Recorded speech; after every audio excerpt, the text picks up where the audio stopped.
How to use Clarity Summary for Google or YouTube ChatGPT. Google extension, you need to successfully create ChatGPT account. Step 1. Open ChatGPT and log in. 2. Install the Clarity extension in your browser. Step 3. It can be used normally in Google or YouTube.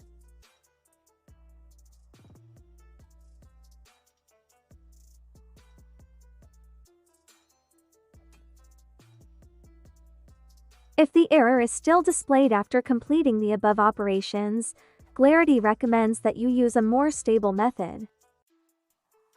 Step 1. Open the Clarity settings. Click here to go to the ChatGPT website.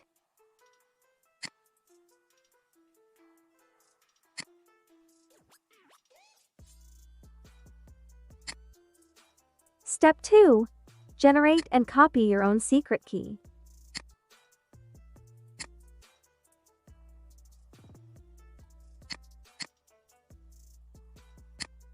Step 3.